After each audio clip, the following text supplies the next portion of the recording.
माधुरी मेरठ की रहने वाली थी। अभी कुछ ही महीनों पहले उसकी शादी हरिद्वार के रहने वाले महेश के साथ हुई थी। जब से माधुरी की शादी हरिद्वार में हुई थी, भैया वो तो जैसे टॉक ऑफ द टाउन बन गई थी, क्योंकि हरिद्वार एक ऐसी जगह है जिसका नाम सुनकर कोई भी वहां जाने की ख्वाहिश जताए बिना नहीं रह पाता था। और माधुरी इस सेलिब्रिटी वाले फील को खूब एंजॉय कर रही थी। लगभग हर रोज ही उसके पास किसी न किसी पास या दूर के रिश्तेदार का फोन आ ही जाता। अरे हाँ हाँ बुआ जी, मेरा ससुराल हरिद्वार में ही है। हाँ हाँ, गंगा जी तो समझ लो छत से दिखाई पड़ती है। अरे इतनी सुंदर जगह है कि क्या बताऊं। इतना अच्छा मौसम रहता है कि मज़ा ही आ जाता है। आप भी आओ ना, हरिद्वार घूमना भी हो जाएगा और मुझसे मिलना भी। अब ज़्यादा सोचिए मत, जल्दी से टिकट कटा के यहाँ चली आइए। ओ बेटा, होटल का खाना पानी ना मुझे सूट नहीं करता, बस इसीलिए इच्छा होते हुए भी कभी कहीं तीरथ नहीं जा पाती। लेकिन सच्ची जब से पता चला है कि तेरा ससुराल हरिद्वार में है, सबसे ज़्यादा खुशी बेटा मुझे ही हुई है। अरे बुआ जी, आप बिल्कुल भी चिंता मत करिए, आपका जब मन करे तब आप बेफिक्र होकर हरिद्वार आइए और जितने दिन आपका मन करे उतने दिन आराम से यहाँ पर रहकर मंदिरों के दर्शन करिए। खूब खुश रहे बेटा, मेरी तो मन की मुराद पूरी हो गई जैसे। मैं तैयारी कर लेती हूँ और आज ही रात को बस में बैठ जाऊँगी। अगले दिन सुबह 4 बजे। महेश जी उठिए ना, देखिए 4 बज गए। अरे तो 4 ही बजे, इतना शोर क्यों मचा रही हो? सुबह के 4 बज रहे हैं, मेरी बुआ जी बस स्टॉप पर पहुंच गई होंगी। अब जाओ ना, जाकर मेरी बुआ को लेकर आओ ना। अरे यार, पिछले 2 महीने में ये चौथी बार है जब तुम्हारे कोई रिश्तेदार यहाँ आ रहे हैं। और अगर तुम्हारी बुआ आ भी रही है तो इतनी सुबह वाली बस से आने की क्या ज़रूरत थी? बस तो पूरा दिन चलती है। इतनी सुबह नींद खराब कर दी तुमने मेरी। महेश जब बुआ जी को लेने के लिए बस स्टॉप पहुंचा तो उसने देखा कि बुआ जी वहां अकेली नहीं थी। बुआ जी के साथ उनका बेटा, बहू और 2 पोते भी थे। नमस्ते बुआ जी। नमस्ते बेटा, खुश रहो। अच्छा तुम ये बैग उठाकर गाड़ी में रखो, तब तक हम लोग अंदर बैठ जाते हैं। बुआ की बात सुनकर बेचारा महेश बड़े बड़े 3 बैग उठाकर गाड़ी की डिक्की में डालता है और बाकी सबको गाड़ी में बिठाकर घर पहुंच जाता है। माधुरी, तुम तो कह रही थी कि तुम्हारी बुआ आने वाली है, लेकिन यहाँ तो बुआ अपना पूरा खानदान लेकर आई हैं। अरे कहने का मतलब क्या है आपका? कोई आ रहा है तो उसे आने से मना कर दूं क्या मैं? अरे मेरे कहने का वो मतलब नहीं है माधुरी, लेकिन अचानक से 5-5 लोगों के रहने का इंतज़ाम करना मुश्किल हो जाता है ना। ऊपर से तुमने पहले से बताया भी नहीं कि तुम्हारा कोई रिश्तेदार यहाँ आने वाला है। मैं कुछ इंतज़ाम तो कर लेता। अगर आपको मेरे रिश्तेदारों से इतनी तकलीफ हो रही है ना तो बता दो, मैं आगे से कभी किसी को यहाँ नहीं बुलाऊंगी। और कहिए तो बुआ जी को भी वापस भेज देती हूँ। भेज दो। अरे यार, तुम बात का बतंगड़ क्यों बना लेती हो? जो मैं कहना चाह रहा हूँ वो तुम समझती नहीं हो। खैर छोड़ो, मेहमान आ गए, अब उनके लिए चाय नाश्ते का इंतज़ाम करो। सबकी चाय के बाद, माधुरी बेटा, बड़ी ज़ोर की भूख लग रही है, तो ऐसा कर बढ़िया से आलू के पराठे बना ले। क्या बुआ जी, अभी तो 5 भी नहीं बजे, आप 1-8 घंटा सो लीजिए ना, अभी तो नाश्ते का टाइम भी नहीं हुआ। अरे बेटा, जब जागो तभी सवेरा और जब सवेरा तभी नाश्ता, इसलिए तो ना अब नाश्ते की तैयारी में लग जा बेटा जल्दी से। भाई माधुरी, जल्दी से भरपेट नाश्ता कराओ बुआ जी को। और हाँ, ऐसा करो, पराठे नहीं, आलू की गर्मा गर्म कचौड़ियाँ सेक कर लाओ तुम। 8-10 तो मैं ही चट कर दूंगा। ये तूने बढ़िया आइडिया दिया बेटा, ठीक कह रहा है महेश। माधुरी, तू कचौड़ियाँ ही बना ले, और मेरे दोनों पोते तो ऐसी उंगली चाट चाट की कचौड़ी खाते हैं कि क्या बताऊँ। अच्छा ऐसा करना, 15-20 कचौड़ी फालतू सेंक लेना बेटा। अभी नहा धोकर हम लोग घूमने जाएंगे ना तो बाहर काम आ जाएंगी। और भाई जब अपना घर है यहाँ तो बाहर का खाना क्यों खाना, ठीक कहा ना? जी जी बुआ जी, बिल्कुल ठीक कहा। माधुरी और उसकी जेठानी रसोई में जाते हैं और सभी के लिए कचौड़ियाँ बनाने लगते हैं। अरे माधुरी, 5 किलो आलू की कचौड़ियाँ चट कर गई है तुम्हारी बुआ जी एंड फैमिली। मेरी तो कचौड़ी बनाते बनाते कमर टेढ़ी हो गई है। मैं तो बस ये सोच रही हूँ, जब इन्होंने नाश्ते में इतना खा लिया तो लंच डिनर में क्या होगा? मैं समझ रही हूँ भाभी, इतने लोगों का खाना बनाते बनाते आप भी थक गई हैं, लेकिन आप ये सोचिए ना, मेहमान कोई रोज़ रोज़ तो आते नहीं, बुआ जी भी 1-2 दिन में लौट ही जाएंगी। वो तो ठीक है माधुरी, लेकिन इनके रुकने का भी तो इंतज़ाम करना होगा ना। अरे भाभी, अभी आप हमारे ख़ानदान को जानती कहाँ हैं? आप देखना, इंतज़ाम करना ही नहीं पड़ेगा। ज़मीन पर गद्दे लगा देंगे तो सब लोग ज़मीन पर ही सो जाएंगे। ये तो अच्छी बात है, चलो एक चिंता दूर हो गई। कचौड़ी को रास्ते में खाने के लिए पैक कराने के बाद बुआ जी अपने परिवार के साथ हरिद्वार दर्शन के लिए निकल जाती हैं। शाम के 4 बजे। माधुरी बेटा, बड़ी थकान हो गई है, ज़रा बढ़िया सी चाय तो बना ला। और बेटा बड़ी ज़ोर की ना भूख लगी है, तो खाने के लिए कुछ बना दे। इस समय खाना? हाँ बेटा, ऐसा कर, आलू पूरी बना ला, फटाफट बन जाएंगी। अरे यार माधुरी, तुम्हारी बुआ की फरमाइश तो खत्म होने का नाम ही नहीं ले रही है। अब 4 बजे हम खाना बनाएंगे तो रात का खाना कब बनेगा? रेखा और माधुरी अभी बात कर ही रहे थे कि उनके दरवाजे की बेल बजती है। जी, आप कौन? अरे बेटा, हम मेरठ से आए हैं। माधुरी यहीं रहती है ना? मैं उसकी मम्मी की मौसी की लड़की हूँ। अच्छा अच्छा, आइए ना, अंदर आइए। तुम्हारी दूर की मौसी आई है, जाओ उनसे मिलाओ और देखो उन्हें भी चाय नाश्ता चाहिए हो तो लगे हाथ फिर से चाय चढ़ा दो। लगता है मेरे आ जाओ हरिद्वार घूम जाओ वाले वाक्य को कुछ ज़्यादा ही सीरियस ले लिया है सबने। अरे यार, अभी तो बुआ जी गई भी नहीं कि मौसी आ गई। बेचारी माधुरी अपना सर धुनती हॉल में पहुंचती है तो देखती है कि मौसी और बुआ बैठी सास के साथ बातें कर रही हैं। बहन जी, पहले तो हमारे यहाँ ना बेटी के घर का पानी भी नहीं पीते थे, लेकिन आजकल उन पुरानी परंपराओं को निभाना बड़ा मुश्किल हो गया है। इसलिए अब हम लोग ना बेटियों के घर जाकर का पी तो लेते हैं, लेकिन लौटते समय उन्हें पैसे देकर जाते हैं ताकि हमारे ऊपर कोई भार ना चढ़े। क्या बुआ जी पैसे देकर जाने वाली है? खैर, कहीं होटल में रहती तब भी तो उन्हें खर्च करना ही पड़ता, वही पैसे मुझे देकर जाएंगी तो उसमें उनका कोई नुकसान भी तो नहीं है। बुआ जी और मौसी जी जो पैसे देकर जाएंगी उसमें से आधे पैसे मैं भाभी को दे दूंगी। आखिर उन्होंने भी सबकी सेवा करने में कोई कसर नहीं छोड़ी। बेचारी एक टांग पर खड़े होकर काम में लगी हुई है। रात को सबके खाना खाने के बाद, बेटा देखिए, फोल्डिंग बेड पर तो मुझसे सोया नहीं जाता। मैं और तेरी मौसी ना तेरे कमरे में सो जाते हैं और मेरे रवि की तो कमर में दर्द रहता है, वो भी बेटा नीचे नहीं लेट पाएगा। हाँ अच्छा, रवि अपने फैमिली के साथ रेखा के कमरे में सो जाएगा।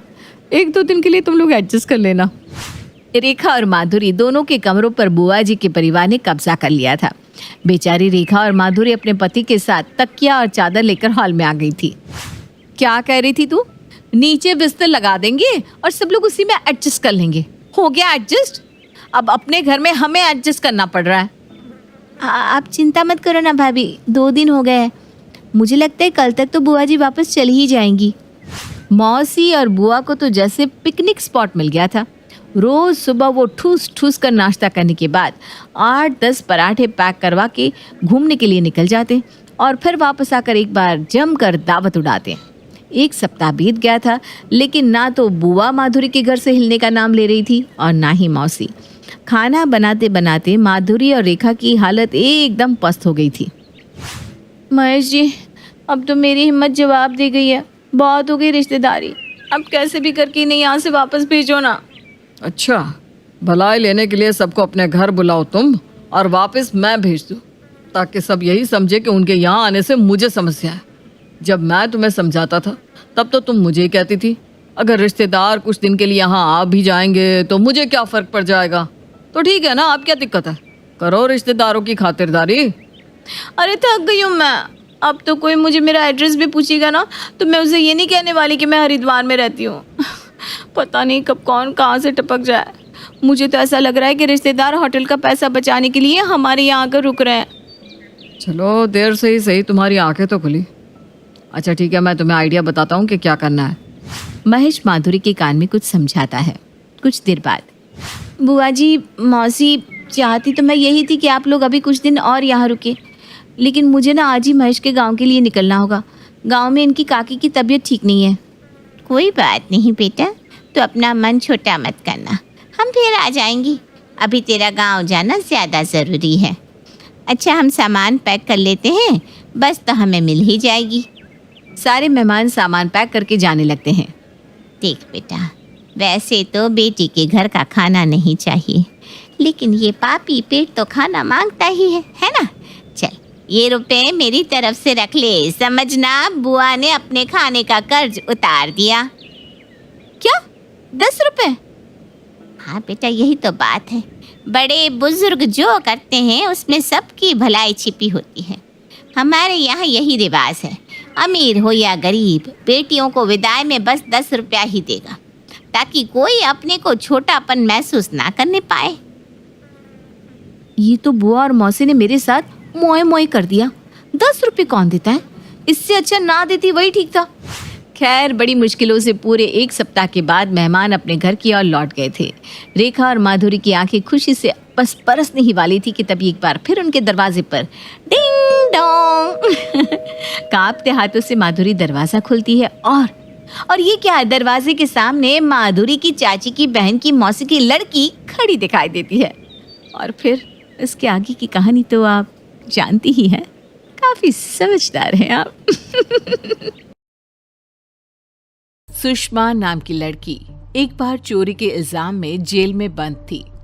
उसकी उम्र अभी सिर्फ 22 साल थी, लेकिन उसके सर पर किसी के घर चोरी करने का इल्जाम था। जेल में ही काम करने वाले दीपक को सुषमा से प्यार हो जाता है। देखो सुषमा, मैं तुमसे बहुत प्यार करता हूँ और तुमसे शादी भी करना चाहता हूँ। लेकिन दीपक, मैं तो यहाँ जेल में बंद हूँ, हमारी शादी कैसे होगी? 6 महीने के बाद जब तुम जेल से छूट जाओगी, हम शादी कर लेंगे। तब तक मैं इंतजार करने के लिए तैयार हूँ। लेकिन क्या तुम्हारे घर वाले हमारी शादी के लिए तैयार होंगे? एक जेल से निकली हुई लड़की के साथ कौन अपने बेटे की शादी करेगा? मैं आज शाम को ही घर जाकर अपने मम्मी पापा से हमारी शादी की बात करता हूँ। दीपक अपने घर जाकर सुषमा से शादी करने वाली बात अपने माँ और पापा को बताता है। दीपक की बात सुनकर उसके माँ और पापा नाराज हो जाते हैं। अरे तुमको जेल में नौकरी इसलिए लगवाई थी कि तुम जाकर हमारे लिए कैदी बहू लेकर आओ। अरे बेटा, तुमको प्यार भी हुआ तो एक कैदी लड़की से, लोग क्या कहेंगे? नहीं नहीं, हम एक कैदी बहू को अपने घर में नहीं ला सकते। लेकिन उसके सर पर एक छोटी सी चोरी करने का इल्जाम है और 6 महीने के बाद वो जेल से छूट भी जाएगी। देखिए, मैं अगर शादी करूंगा तो सिर्फ उसी से। ऐसा कभी नहीं हो सकता। हम एक कैदी बहू को अपने घर नहीं लाएंगे। ठीक है, फिर मैं भी किसी के घर में चोरी करके कैदी बन जाता हूँ। मैं और सुषमा बराबर हो जाएंगे। फिर तो आप हमारी शादी करवा दोगी ना? ये तुम क्या कह रहे हो बेटा? तुम क्यों चोर बनना चाहते हो?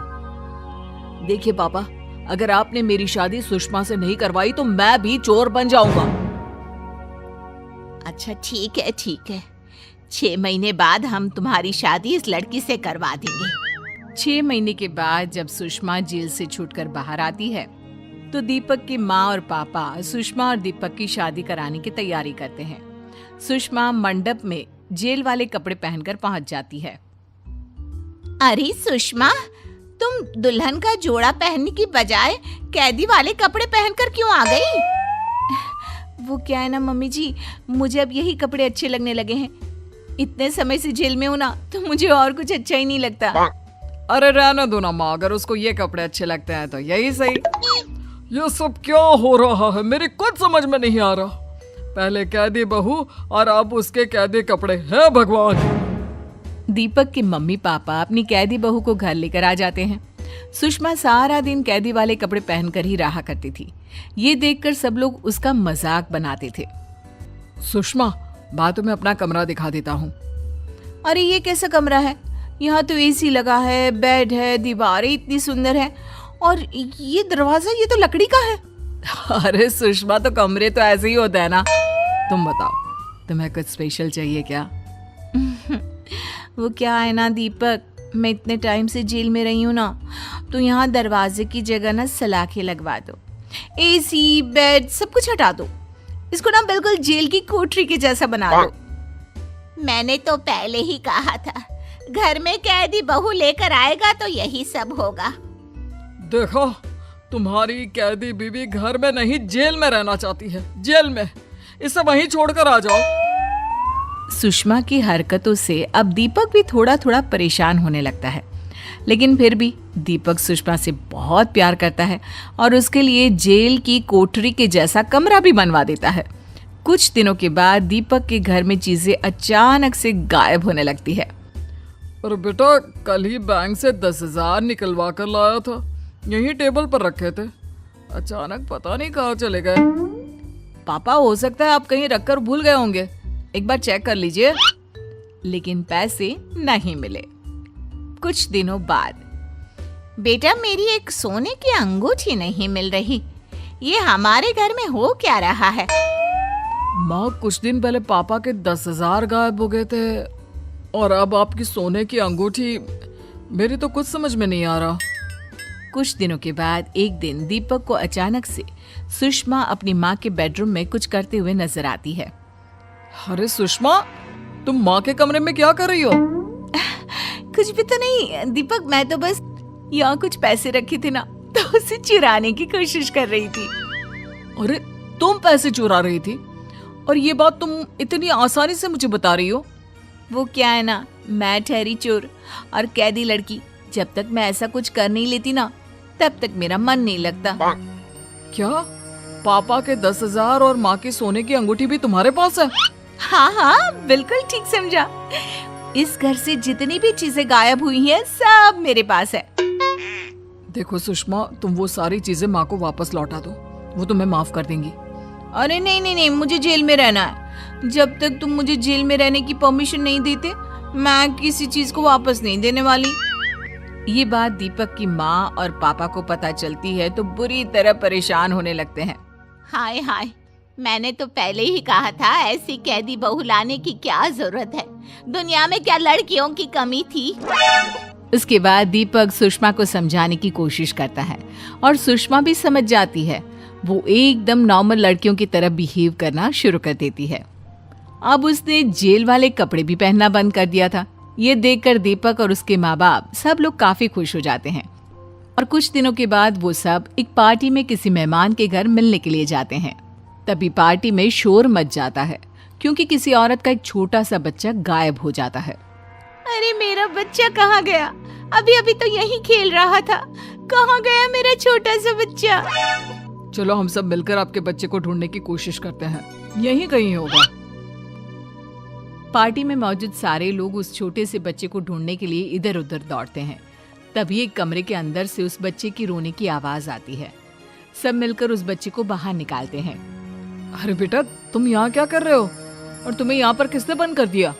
और ये क्या, मेरे बच्चे को एक जेल वाले कपड़े किसने पहना दिए? हो ना हो, ये जरूर तुम्हारी बीवी का कमाल है दीपक। अब जरा उसको बुलाकर पूछो कि उसने ऐसा क्यों किया। अरे बहू, तुमने इस बच्चे को कैदी वाले कपड़े पहनाकर इस कमरे में क्यों बंद कर दिया, बताओगी जरा? अरे इस बच्चे के हाथ से ना थोड़ा सा जूस मेरे कपड़ों पर गिर गया था, तो इसे सजा मिलनी चाहिए कि नहीं? तो मैंने सोचा कि मैं इसको पूरे तरीके से जेल वाले कपड़े पहनाकर कोठरी में बंद कर देती हूँ, ताकि उसे भी तो पता चले कि कैदी बनने में कितना मजा आता है। देखा बेटा, मैं सही कहती थी, कैदी बहू घर में लाओगे तो ये सब तो होगा ही। अब इसके अंदर का कैदी वापस बाहर आ गया है। रसोई के बाहर खड़ी खड़ी सरला बेहोश हो जाती है। सभी उसे लेकर फौरन कमरे में जाते हैं और उसके चेहरे पर पानी छिड़कने लगते हैं। ये सब तेरे ही कारण हुआ है बहू, मार दिया ना भूखी अपनी सास को, देख क्या हालत हो गई है बेचारी की। उठिए ना सरला जी, उठिए भाई, क्या हो गया आपको? ओहो अतुल, अभी समोसे कचौड़ियाँ लाने की क्या जरूरत थी? वैसे तेरी माँ तो खा नहीं पाएगी, छोड़ हम ही खा लेते हैं। समोसे कचौड़ियाँ कहाँ हैं? मैं खाऊंगी, किसने कहा मैं नहीं खाऊंगी? पकवानों का नाम सुनते ही सरला जी को होश आ जाता है, पर अपनी सास से उनका हाल चाल ना पूछकर सरला की बहू सीधा कहती है, मम्मी जी मुझे कुछ हो तो नहीं जाएगा ना? मैं मरना नहीं चाहती। अरे तेरा टेप कब बंद होगा बहू? तेरे कारण तो मैंने खटिया पकड़ ली, तुझे क्या होगा? तेरी हरकतों से तो हमें यहाँ अपनी जान पर आते दिख रहा है। वैसे कहाँ है जी समोसे? वो तो आपको होश में लाने के लिए पापा जी ने ऐसे ही कह दिया था। मेरे रहते घर में समोसे कचौड़ियाँ आ सकते हैं क्या भला? इतने दिनों में भी आप ये नहीं समझी क्या मम्मी जी? हाँ बिना, वैसे पिछले 1 महीने से मैं पपीते की सब्जी भी बनाकर खा रही हूँ, फिर भी मेरा वजन की कमी नहीं हो रहा। कुछ बोलिए ना मम्मी जी, अब और क्या करूँ? पापा जी आप तो बोलिए, मुझे बड़ी घबराहट हो रही है। ये नज़ारा ज़रा अजीब नहीं लगता? क्योंकि बिस्तर पर तो लेटी हुई थी सरला जी और अपनी तबीयत की चिंता कर रही थी ईशा। पर ऐसा क्यों? इस दृश्य के पीछे की कहानी जानने के लिए हमें रिवाइंड मोड पर 1 महीने पहले जाना होगा। तो चलिए आपको ले चलते हैं 1 महीने पहले के सरला निवास में, जहाँ किचन में एक गैस स्टोव पर गर्मा गर्म पकोड़े तले जा रहे थे, दूसरे में पूरियाँ, तीसरे में दम आलू बन रहा था और चौथे में फ्राइड राइस। इतना ही नहीं, ये तो वो काम थे जो घर की बहू ईशा कर रही थी, पर घर में कमला काम वाली भी तो थी जो मिक्सचर में चटनी पीस रही थी। चटनी का हो गया दीदी, और कुछ करना है का? तो एक काम कर, गाजर कस दे, मीठे में गाजर का हलवा कर देती हूँ और थोड़ी सी ना चावल भी भिगो दे, 2-4 कटोरी खीर भी बना लूंगी। पर भैया लोगन तो खीर खाते ना है, फिर बर्बाद हो जाती है, फिर आपको ही कटोरी भर के पीनी पड़त है। अरे बना लेती हूँ ना, फिर कोई ना कोई मांग ही लेगा। ज़्यादा मत बनाना, बस 2 लीटर दूध की बना ले, सब एक एक कटोरी भी खाएंगे ना तो ख़त्म हो जाएगी। और आधे घंटे के अंदर ये सारा खाना बना के ईशा डाइनिंग टेबल पर परोस देती है। पूड़ियाँ ऐसी कुरकुरी पर तेल में डूबी हुई, जिसे हाथ लगाते ही पूरे हाथ में तेल लग जाए।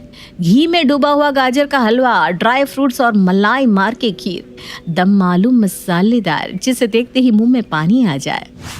इतना तेल मसाला डालकर खाना क्यों बनाती है बहू? कल रात का ही खाना इतना भारी हो गया था, अभी तक पचा नहीं है मुझे। सीने में जलन हो रही है सोलह। कम से कम पूरियों का तेल तो ठीक से छाना कर। आयशा जरा मसाला कम डाला करो और तेल भी, आजकल देखा नहीं कितनी बीमारियां हो रही है लोगों को। अतुल की बात पर ध्यान न देते हुए ईशा पूरियां और पकोड़े खाती जाती है। 3 पूरी का तो पेट है तुम्हारा, 6 पूरियां खा गई हो। तेल देख रही हो कितना ज्यादा तेल है, इतना तेल खाओगी तो तबीयत खराब हो जाएगी। ओह, मतलब आप लोग अब मेरे खाने पर भी रोक टोक करेंगे? अच्छी बात है, नहीं खाती मैं खाना, आप लोग ही खा लीजिए। ईशा ऐसे गुस्से में अपनी थाली के साथ साथ 10-20 पूरियां उठाकर अपने कमरे में चली जाती है। हाँ, आपने बिल्कुल सही सुना, कुछ ऐसी ही थी ईशा, जिसे मसालेदार खाने का इतना शौक था कि हफ्ते में कम से कम 4-5 बार रेस्टोरेंट जाए बिना उसे शांति मिलती नहीं थी। और इसी तरह एक दिन वो अपनी सहेलियों के साथ एक रेस्टोरेंट में जाती है। भैया मेरे लिए वो वही हमेशा वाला फ्राइड राइस और दम आलू, बिल्कुल मसालेदार बनाइएगा। पिछली बार वो मज़ा नहीं आया था, लग ही नहीं रहा था कि आपने कोई तेल डाला है। अच्छे से बनाइएगा, मैं कोई डाइटिंग पर थोड़ी ना हूँ। डाइटिंग पर नहीं है तो क्या हो गया? इतना ऑयली खाना ऐसे भी सही नहीं है। आजकल देख नहीं रही है, न जाने किसे कब कौन सी बीमारी हो जाए। मैं तो भाई रेगुलर चेकअप भी करवाती रहती हूँ। मैं तो भाई जिंदा दिल हूँ, खुद का ध्यान रखने के लिए अच्छा खाना खाती हूँ। अब फेस पर ग्लो चाहिए तो मन खुश भी तो होना चाहिए, और मन तो अच्छा खाना खाकर ही खुश होता है। पर ये सिर्फ टेस्टी है, शरीर के लिए अच्छा नहीं है। और तू अभी अभी तो हमारे साथ गुपचुप और चाट खाकर आई है, यहाँ पर फिर से इतना हैवी खाना। प्रिया मेरी जिठानी पता है, मेरे कहने पर रेगुलर चेकअप करवाने गई मेरे साथ, और उसे फैटी लिवर आ गया। अब डॉक्टर ने उसे वज़न कम करने को कहा है। बाहर का सारा खाना एक बार में बंद, तो कभी ऐसी नौबत ना आए, इसलिए खुद की डाइट कंट्रोल करके चलना चाहिए। मैं तो कहती हूँ तुझे भी एक बार अपना रेगुलर चेकअप करवा ही लेना चाहिए। Fatty liver? अरे मुझे कुछ नहीं हो सकता, मैं तो भली चंगी हूँ। मुझे अभी बहुत जीना है, कम से कम 90 साल। तुम भी क्या इतने अच्छे माहौल में क्या बातें लेकर बैठ गई? मुझे कुछ नहीं होगा, ये नेगेटिव बातें ना मेरे सामने मत कर। यूं तो ईशा केया को चुप रहने को कह देती है, पर ये बात उसके दिमाग में घूमती रहती है, क्योंकि ईशा को खुद से बड़ा प्यार था। उसके लिए वो खुद ही सब कुछ थी, और इसी कारण वो अपना ब्लड टेस्ट करवाती है, और जो ना होना था वो हो जाता है। 2 दिन बाद ईशा के रिपोर्ट्स आते हैं। हाँ, अब क्या होगा? ये क्या हो गया? नहीं, मेरा दिल, मुझे हार्ट अटैक आ रहा है। अरे क्या हुआ बहू, सीने में दर्द हो रहा है क्या? रुको अभी डॉक्टर को फ़ोन करता हूँ। अरे अतुल देख तो बहू को क्या हो रहा है। एक हाथ से अपना सीना पकड़े ईशा सोफे पर गिर जाती है, जिससे पूरे घर में भागा दौड़ी मच जाती है। लगता है इसे हार्ट अटैक आ रहा है। ऐसा कुछ नहीं होना चाहिए मम्मी, मुझे बहुत घबराहट हो रही है। मुझे कुछ क्यों होगा? जो होना है मेरे दुश्मनों को। मुझे कुछ नहीं हुआ, पर हो भी सकता है, मतलब। अरे देखो ना, ये रिपोर्ट देखो, मुझे कोलेस्ट्रॉल है मम्मी जी, मुझे कोलेस्ट्रॉल। मुझे कुछ हो नहीं जाएगा ना मम्मी जी, मुझे ना बहुत घबराहट हो रही है। अरे पर ये कोलेस्ट्रॉल है क्या बेटा? पेट्रोल सुना था, कोलेस्ट्रॉल क्या है? दीदी हम 2 दिन गांव को क्या गए, आप तो बिस्तर पर आ गई। आपको कोलेस्ट्रॉल हो गया क्या? रमेश भैया तो इसी में निकल लिए थे दीदी। क्या कुछ भी बोल रही है आप? आजकल ये नॉर्मल है, ऑयली वगैरह खाने से हो जाता है। वैसे ज़्यादा नहीं है, बॉर्डर लाइन है, 0 पॉइंट ज़्यादा है बस। ईशा इट्स नॉर्मल यार, बस थोड़ा सा प्रिकॉशन लेना होगा। प्रिकॉशन? अब तुम देखो सब बस। और क्या था, उसी शाम से ईशा अपने रसोई के रिफाइंड ऑयल को मस्टर्ड ऑयल से रिप्लेस कर देती है। और बता कमला, और क्या करूं?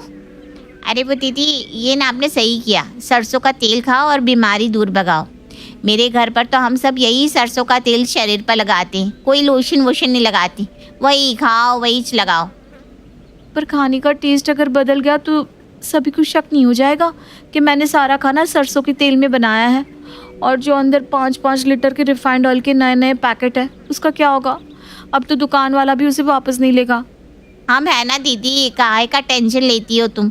शरीर कितना जरूरी है, तेल हम ले जाएंगे। और जब भी खाना बनाओ, सरसों के तेल को खुला लेना, उसके बाद ही उसमें सब्जियां डालना, किसी को पता नहीं चलेगा।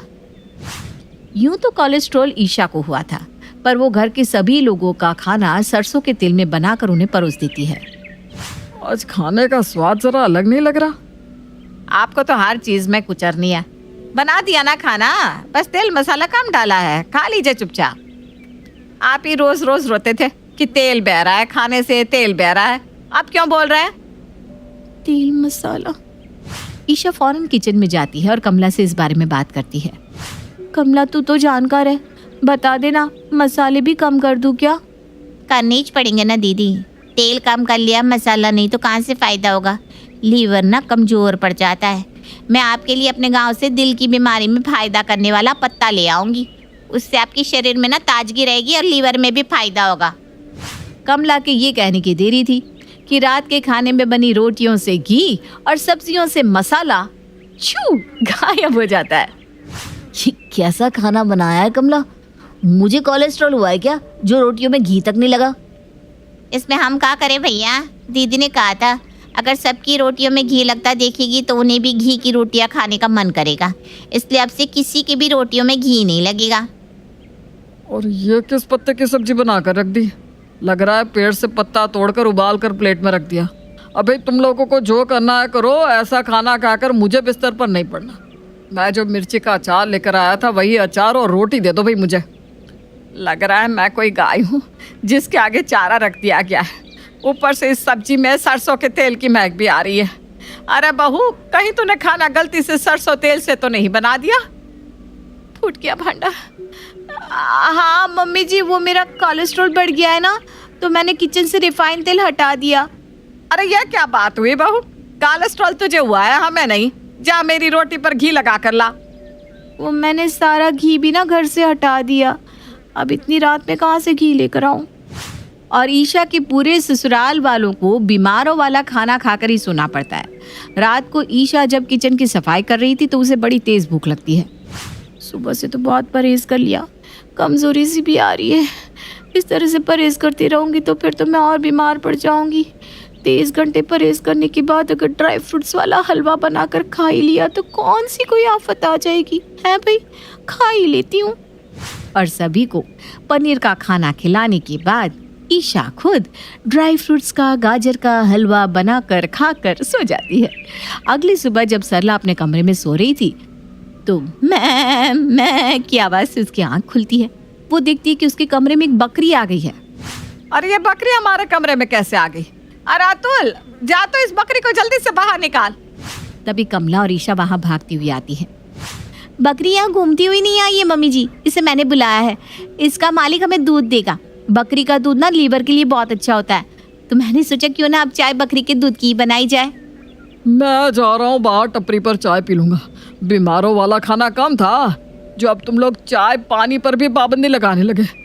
बहू जरा देख लेना कि पानी फिल्टर वाला पी सकते हैं या वो भी किसी कुएं से भरकर लाना है। खाने पर पाबंदी कम थी क्या, जो अब ईशा गाय के दूध की जगह बकरी का दूध चाय बनाने के लिए इस्तेमाल करने वाली थी। ईशा ने तो अब हद ही कर दी थी। वो हर वक्त यूट्यूब पर कोलेस्ट्रॉल कम करने के नुस्खे देखती रहती और देखे हुए अलग अलग नुस्खे अपने घर वालों पर ही इस्तेमाल करती थी और दिन भर अपनी सास से बस एक ही सवाल पूछती रहती। मम्मी जी, मुझे कुछ हो तो नहीं जाएगा ना? मुझे जीना है मम्मी जी। सुबह से 100 बार तुम मुझसे पूछ चुकी हो बहू, तेरा कोलेस्ट्रॉल ठीक हो या ना हो, मुझे ज़रूर कोई बीमारी आ जाएगी। तेरे सवाल सुन सुनकर तो मेरा सर फटने लगा है। खाना तो देती नहीं, एक कप चाय ही पिला दे बहू। ईशा किचन में जाती है और देखती है कि गाय का दूध का पतीला पूरी तरह भरा हुआ है। इतना तो परहेज कर ही रही हूँ, अब ये दूध भी बर्बाद करना सही नहीं लगता। पैसे लगते हैं भाई, एक काम करती हूँ, चीनी मिलाकर सारा दूध पी जाती हूँ, वरना मम्मी जी मुझे दूध वाली चाय बनाने को कहेंगी। काहे का परहेज, सभी के लिए परहेज वाला खाना बनाने के बाद ईशा खुद सारी चीजें खा लेती थी, जिस कारण उसका मूड तो फ्रेश रहता था, पर उसके सभी ससुराल वाले दिन भर चिड़चिड़ करते रहते थे।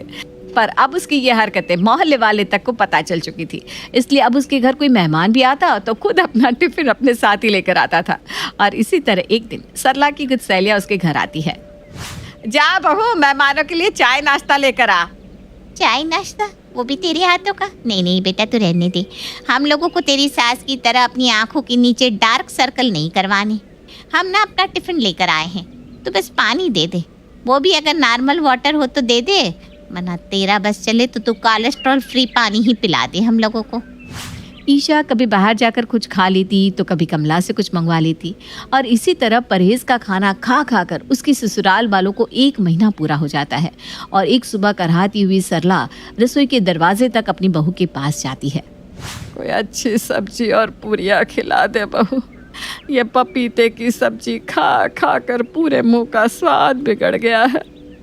इतने दिन परहेज किया है तो कुछ दिन और सही मम्मी जी, कल दिया था मैंने ब्लड टेस्ट, उसका रिपोर्ट आता ही होगा।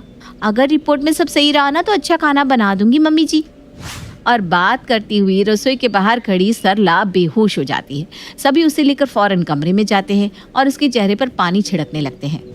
ये सब तेरे कारण हुआ है बहू, मार दिया ना भूखी अपनी सास को। देख क्या हालत हो गई ये बेचारी की। उठिए ना सरला जी, क्या हो गया, उठिए भाई। ओहो अतुल, अभी समोसे कचौड़ियाँ लाने की क्या जरूरत थी, तेरी माँ तो खा नहीं पाएगी। छोड़, चल हम ही खा लेते हैं। समोसे कचौड़ियाँ कहाँ है, मैं खाऊंगी, किसने कहा नहीं खाऊंगी। पकवानों का नाम सुनते ही सरला जी को होश आता है, पर अपनी सास से उनका हाल चाल ना पूछकर सरला की बहू सीधा कहती है, मम्मी जी मुझे कुछ हो तो नहीं जाएगा ना, मैं मरना नहीं चाहती। तेरा टेप कब बंद होगा बहू, तेरे कारण तो मैंने खटिया पकड़ ली। तुझे क्या होगा, तेरी हरकतों से तो यहाँ हमें अपनी जान पर आते दिख रहा है। वैसे कहाँ है समोसे जी? वो तो आपको होश में लाने के लिए पापा जी ने ऐसे ही कह दिया था। मेरे रहते घर में समोसे कचौड़ियाँ आ सकते हैं भला, इतने दिनों में भी आप ये नहीं समझी। मम्मी जी आप भी ना, वैसे पिछले 1 महीने से मैं पपीते की सब्जी भी बनाकर खा रही हूँ, फिर भी मेरा वजन कम ही नहीं हो रहा। कुछ बोलिए ना मम्मी जी, और क्या करूँ। पापा जी आप तो बोलिए, मुझे बड़ी घबराहट हो रही है। मैं ना कुछ दिनों के लिए अपने भाई के घर जा रही हूँ, वरना ऐसा खाना मैंने एक टाइम और खाया तो सच में मैं चल बसूंगी। और ये कहकर सरला अपना सामान पैक करने लगती है कि तभी दरवाजे की घंटी बजती है। ईशा दरवाजे पर जाती है और क्या देखती है कि उसकी रिपोर्ट्स आ गए हैं। हे भगवान, बहू का कोलेस्ट्रॉल नॉर्मल हो तो मैं 501 का प्रसाद चढ़ाऊंगा। भगवान हम लोगों का खाना फिर से शुरू करवा दे। मम्मी जी, सभी की धड़कनें थम जाती है। आखिर रिपोर्ट में क्या होगा, क्या होगा? क्या ईशा का कोलेस्ट्रॉल बढ़ गया होगा या ठीक हो गया होगा? क्या अभी भी उन्हें बकरी के दूध की चाय पीनी पड़ेगी या उन्हें गाय के दूध की चाय मिलेगी? ऐसे न जाने और कितने ही सवाल सभी के दिमाग में घूम रहे थे कि तभी घर के सन्नाटे को चीरती हुई सरला जी कहती हैं, मैं निकलूं क्या रुकूं? ईशा भागती हुई अपनी सास के गले लगकर कहती है, सभी के लिए पूरी और दम आलू बना लूं मम्मी जी, मेरा ना कोलेस्ट्रॉल ठीक हो गया। और कुछ इस तरह सरला जी की बहू की कोलेस्ट्रॉल ठीक होने के बाद सभी को वापस से स्वादिष्ट खाना नसीब हो ही जाता है। घर की जो रसोई होती है ना, वो सिर्फ रसोई नहीं होती, माँ अन्नपूर्णा का वास होता है यहाँ। इसलिए रसोई को कभी झूठा या गंदा नहीं रखा जाता। मैंने पूरे 30 साल अकेले ये रसोई संभाली है। अब ये रसोई मैंने तुम दोनों को दी जरूर है, लेकिन मनमानी करने का अधिकार नहीं दिया। इसलिए जो नियम है वो तो तुम दोनों को निभाना ही होगा। अरे दीदी, ऐसा कौन सा नियम टूट गया हमसे जो सासू माँ इतना गरज रही हैं? अरे अभी तो बस शुरुआत है, आगे आगे देखती जाओ क्या क्या होता है। सासू माँ का ये नियम है कि डिनर के बाद रसोई बिल्कुल चमकती हुई हालत में ही छोड़नी है। किचन का फर्श हो या डाइनिंग टेबल, सब कुछ बिल्कुल चमचमाता हुआ ही छोड़कर किचन बंद करना है। इसलिए डिनर के बाद बर्तन धोकर रैक में लगाने हैं और झाड़ू पोछा और डाइनिंग टेबल साफ करने के बाद ये अपने कमरे में जाना है। अरे भाभी, मुझे तो सुनकर ही चक्कर आने लग गया। आपको तो आदत होगी ना ये सब करने की, तो आप ही कर दिया करो। ऐसा है मेरी प्यारी देवरानी जी, मैं भी ना ये सब अपने मायके से सीख कर नहीं आई थी। जैसे मैंने सीखा वैसे ही तुम भी सीख लो। और काम करने से ही तो आता है ना, है? मैं तो इतने सालों से कर ही रही हूँ, अब तुम आ गई हो तो बहू होने के थोड़े फर्ज तुम भी निभा लो। भाभी, ये तो गलत बात है ना कि देवरानी आ गई तो सब काम उस पर ही छोड़ दो। घर की जिम्मेदारी अकेली मेरी ही तो नहीं है। देखो ईशा, इतने सालों में मैंने कभी माँ जी को कोई शिकायत का मौका नहीं दिया। 4 दिन काम तुम्हारे ऊपर क्या छोड़ा? माँ जी ने मुझे आज इतनी बातें सुना दी। अरे मेरा एक छोटा बच्चा है, रसोई का काम खत्म करने के बाद मुझे उसे भी देखना होता है। सब समझती हूँ मैं। जब से मैं आई हूँ भाभी बस इसी जुगाड़ में लगी रहती है कि किसी तरह उनकी काम से जान छूटे और वो ज्यादा से ज्यादा काम मुझसे करवा ले। लेकिन मैं भी उन बेवकूफ देवरानियों में से नहीं हूँ जो जिठानियों के हाथ की कठपुतली बनकर नाचती रहती हैं। रात का खाना बनाने और बर्तन साफ करने तक तो सब ठीक था, लेकिन खाना खाने के बाद दोनों बहुएं किचन से ऐसे गायब होती जैसे गधे के सर से सींग। मेरा खाना तो हो गया है। इससे पहले कि मम्मी जी रसोई की सफाई करने की बात करें, अपने कमरे की तरफ निकल लेती हूँ। सबने खाना खा लिया है, अब ईशा किचन की सफाई करेगी। मैं जाकर अपने कमरे में आराम कर लेती हूँ। एक दूसरे पर रसोई की सफाई की जिम्मेदारी छोड़ दोनों देवरानी जिठानी जाकर अपने अपने कमरे में आराम करने लगती है। अगली सुबह, ईशा, अनु, मैंने सोचा था छोटे की शादी हो रही है, चलो एक से भले दो। घर के काम अब और अच्छी तरह और आसानी से हो जाया करेंगे। लेकिन देख रही हूँ तुम दोनों तो साथ काम करने की बजाय ज्यादातर समय बहस में ही निकाल लेती हो।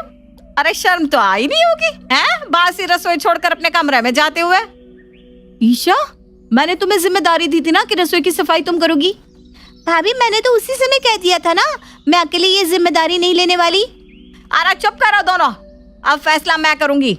तुम दोनों में से जो भी बाद में खाना खाकर उठेगा वही डाइनिंग टेबल और किचन की सफाई करेगा। ये हुई ना बात। अब देखो कैसे मैं 5 मिनट के अंदर सारा खाना खाकर रोज सफाई से बच जाऊंगी।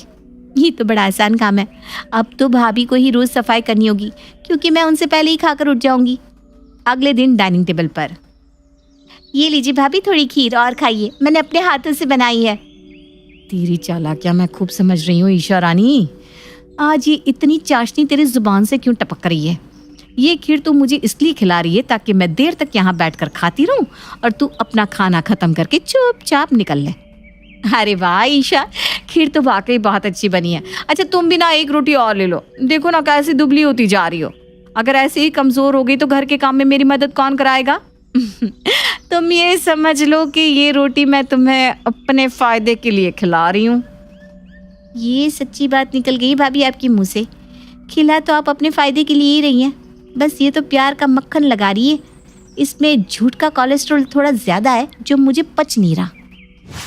झूठे प्यार का दिखावा करके दोनों देवरानी जिठानी एक दूसरे की प्लेट में बारी बारी से कुछ न कुछ रखती जा रही थी ताकि दूसरे को खाने में लेट हो जाए और वो वहां से भाग सके। डिनर के बाद मेरा पेट इतना ज्यादा भर गया है, लग रहा है अब फूट जाएगा। हे भगवान, किचन की सफाई के चक्कर में ये क्या मुसीबत मोल ली मैंने। अब तो मुझसे हिला भी नहीं जा रहा। भगवान आपको कभी माफ नहीं करेगा भाभी। ये जो झूठा दिखावा करके आपने 3 वक्त का खाना मुझे एक बार में खिलाया है ना, कयामत के दिन इसका भी ऊपर वाला हिसाब जरूर लेगा। हाय मर गई मैं। ओवर ईटिंग वाली घटना से ईशा और अनु इतनी डर गई थी कि अब उन्होंने ओवर ईटिंग ना करने का पक्का इरादा बना लिया था। अगले दिन से दोनों बहुएं खाना खाने में अलग तरह का कंपटीशन करने लगी थी। अगर अनु 3 रोटी थाली में रखती तो ईशा 2 ही रखती। अनु 1 कटोरी सब्जी निकालती तो ईशा आधी कटोरी निकालती ताकि उसका ही खाना पहले खत्म हो। इसी बहस में दोनों अब आधे पेट खाकर ही उठ जाती और जो भी इस कंपटीशन में थोड़ा पीछे रह जाता सफाई का टिकरा उसके माथे पर ही फूट जाता। एक दिन रात के 1 बजे, अरे यार, ईशा के बहस के चक्कर में आज मैंने बस 1 ही रोटी खाई। अब मुझे तेज भूख लग रही है, क्या करूं? ऐसा करती हूँ रसोई से बिस्किट लेकर खा लेती हूँ, कुछ तो भूख शांत होगी। बिस्किट खाकर अनु के पेट में कूद रहे चूहे थोड़े शांत हो गए थे। अब तो ये अनु का लगभग हर रोज का काम हो गया था। पहले आधे पेट खाना और फिर आधी रात के बाद रसोई में खाना तलाशना। एक दिन अनु रसोई में छिपकर आधी रात को बिस्किट खा रही थी, तभी उसकी सास वहां आ जाती है। अनु बेटा, क्या छिपा रही हो? सच सच बताओ। नहीं नहीं, मैं क्या छिपाऊंगी, बस मुझे थोड़ी भूख लग रही थी तो किचन में बिस्किट लेने आई थी। ठीक से खाना नहीं खाया था क्या? नहीं मम्मी जी, आज मैंने एक ही रोटी खाई थी ना, इसलिए भूख लग गई। बेटा, मैं कई दिनों से देख रही हूँ तुझे। तू रोज आधी रात के बाद आकर रसोई में खाना ढूंढती है। और सिर्फ तू ही नहीं, तेरे जाने के बाद थोड़ी देर बाद तेरी देवरानी भी आएगी अभी पेट पूजा करने। क्या ईशा भी आधे पेट खाकर उठ जाती है? देखा देखा आपने मम्मी जी, काम से बचने के लिए वो जानबूझकर आधा पेट खाना खाती है। अच्छा, और तू क्या कर रही है? तू भी तो वही काम कर रही है ना? अनु और उसकी सास बात कर रहे थे कि तभी दबे पांव ईशा भी रसोई में आ जाती है। तू भी आजा, तेरा ही इंतजार था बेटा। तूने भी आज एक ही रोटी खाई होगी, इसलिए तुझे भी भूख लग गई है ना? अरे लेकिन मम्मी जी, हाँ, आपको कैसे पता? बेटा, पता तो मुझे ये भी है कि तुम दोनों ने एक एक रोटी खाई क्यों थी। इसीलिए ना, ताकि तुम दोनों को रसोई की सफाई ना करनी पड़ जाए। पहले खाकर भागने के चक्कर में तुम दोनों रोज आधे पेट खाकर उठ जाती हो। अरे शर्म नहीं आती तुम दोनों को? काम चोरी की भी हद होती है। अगर मेरी रसोई को साफ करने में तुम दोनों को इतनी ही दिक्कत हो रही है ना, तो ठीक है, आज से तुम दोनों को उसकी सफाई करने की कोई जरूरत नहीं है। अपनी रसोई की सफाई मैं खुद कर लिया करूंगी। लेकिन एक बात याद रखना, जो बहुएं मेरी रसोई को साफ नहीं रख सकती, वो उसमें खाना भी नहीं बना सकती। ऐसा करो, अपनी अपनी रसोई अलग अलग बनवा लो। आज के बाद मेरी रसोई में पैर रखने की कोई जरूरत नहीं है।